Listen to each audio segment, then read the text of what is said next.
Um, a number of years ago, I wrote some kind of poems, and I still kind of do that now. But there's some poems, I don't know, from about 2011, 12, and I'd like to actually publish some of this stuff. Not that it's really great poetry, but it's interesting. That's a nice way of putting it. So I'll read one of them at the moment.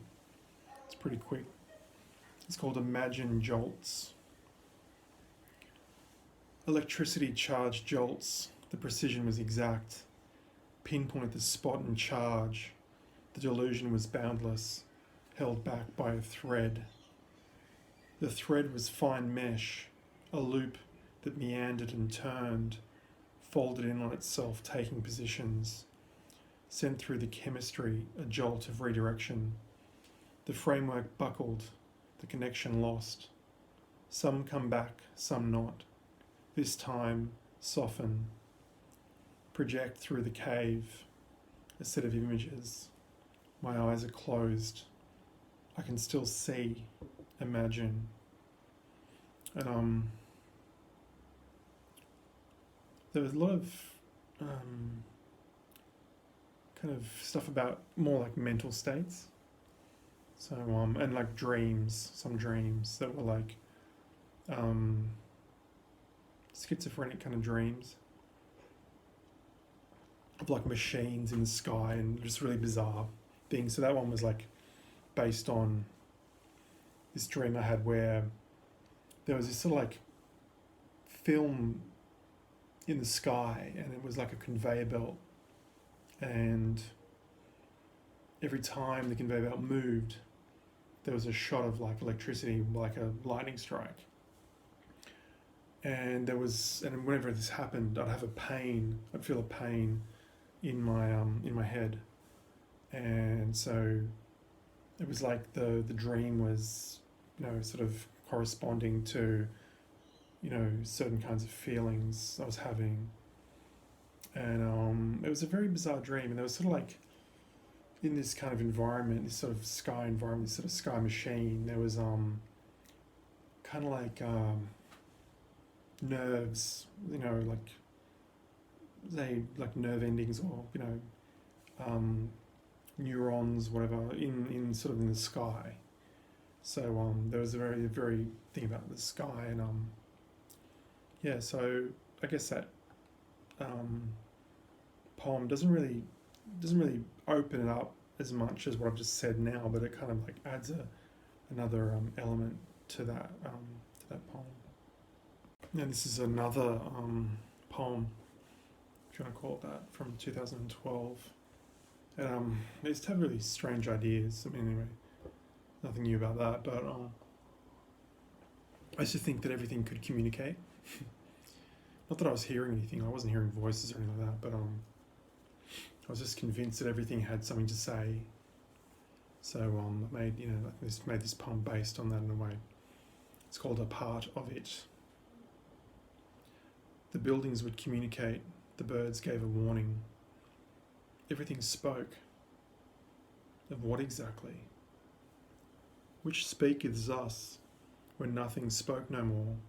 The surroundings became close. The sun was dull. A burn was not felt. A touch would flinch. The sun came back. The wind came back. They stopped speaking. Instead, they became. They became what they may have been. They became a cold touch, a warmth. They became many, far afar. When it all stopped, the world ended and closed. When it came back, I was a part of it.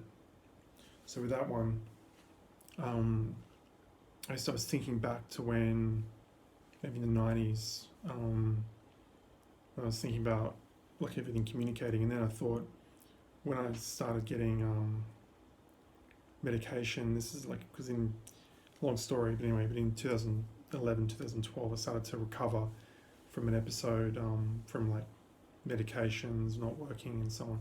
So I started to, I used to not be able to feel the sun, like the sun just felt like, it was like this really dull sensation if I felt the sun on body. And so I started to feel the sun again, and I was really amazed.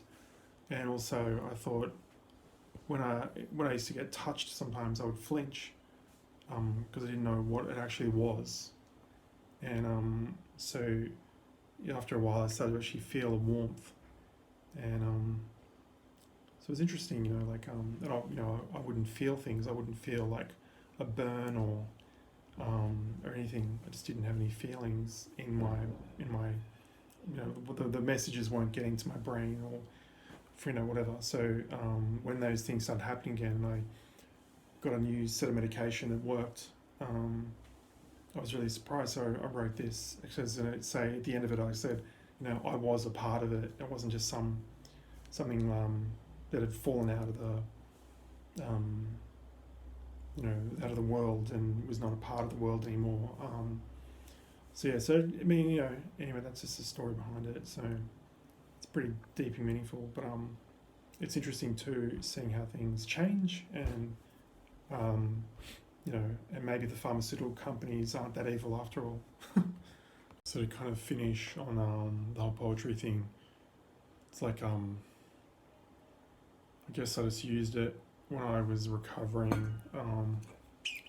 It's like just recovering from well, not that you ever really recover from having schizophrenia, but like at least gave me an option to think a bit. And I look back at some of it. I think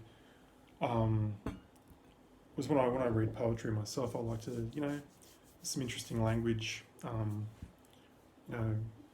vocabulary. Whereas I wasn't really that worried about that. Actually, there's a lot of repetition. So if I did ever